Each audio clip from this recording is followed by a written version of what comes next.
എല്ലാ കൂട്ടുകാർക്കും പുതിയൊരു വീഡിയോയിലേക്ക് സ്വാഗതം. ഇന്ന് ഞാൻ വന്നിരിക്കുന്നത് ഒരു പ്രോഡക്റ്റിന്റെ റിവ്യൂ ആയിട്ടാണ്. നിങ്ങൾക്ക് ആർക്കെങ്കിലും മനസ്സിലായോ ഇത് കണ്ടിട്ട് ഇതെന്താ സാധനം എന്നുള്ളത്? ഇതെന്താണെന്ന് മനസ്സിലാവാത്തവര് ഈ വീഡിയോ മുഴുവനായിട്ട് കാണുക. അപ്പൊ നിങ്ങൾക്ക് മനസ്സിലാവും ഇത് എന്തിനാണ് നമ്മൾ ഇത് യൂസ് ചെയ്യുന്നത് എന്നുള്ളത്. ഇതിപ്പോ ഞാൻ യൂസ് ചെയ്യാൻ തുടങ്ങിയിട്ട് ഇപ്പൊ കുറച്ച് നാളായി. അതിനുശേഷമാണ് ഞാനൊരു ജെന്യൂൻ ആയിട്ടുള്ള റിവ്യൂ ഇടുന്നത്. ഒരു കാര്യം പ്രത്യേകം പറയട്ടെ, ഇതൊരു പ്രൊമോഷൻ വീഡിയോ ഒന്നുമല്ല. നമ്മൾ വാഷിംഗ് മെഷീനിലൊക്കെ തുണി അലക്കി കഴിയുമ്പോൾ നമുക്ക് പ്രധാനപ്പെട്ട നമ്മുടെ ഒരു പ്രശ്നമാണ് ഈ തുണികളെല്ലാം കൂടി കെട്ടിപ്പിടിച്ച് കിടക്കാന്നുള്ളത് അല്ലേ. അത് എടുക്കാൻ തന്നെ ബുദ്ധിമുട്ടാണ്. നമ്മുടെ തുണികളെല്ലാം ഡാമേജും വരാനുള്ള സാധ്യതയും കൂടുതലാണ്. അപ്പൊ അതിനൊരു പരിഹാരമാണ് ഈ ലോണ്ടറി ബോൾസ്. ഇപ്പൊ നിങ്ങൾ കണ്ടത് ഞാൻ ലോണ്ടറി ബോൾസ് ഇടാതെ അലക്കിയെടുത്തതാണ്. കണ്ടില്ലേ, ഇതുപോലെ കെട്ടുപിഴഞ്ഞ് കിടക്കാണ്. ഇനി നമുക്ക് ലോണ്ടറി ബോൾസ് ഇട്ടിട്ട് അത് എങ്ങനെ വരണമെന്ന് നോക്കാം.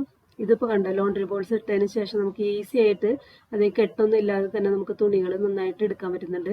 ഞാനിപ്പോൾ ഇത് കുടഞ്ഞെടുക്കുന്നത് എന്തുകൊണ്ടാന്ന് വെച്ച് കഴിഞ്ഞാൽ ഈ ലോണ്ടറി ബോൾസ് നമ്മുടെ ഈ പാൻറ്റിന്റെ പോക്കറ്റിലോ ഷർട്ടിന്റെ പോക്കറ്റിലൊക്കെ ഇങ്ങനെ കയറിയിരിക്കും. അതുകൊണ്ടാണ് ഞാനിത് ഇങ്ങനെ കുടഞ്ഞെടുക്കുന്നത്.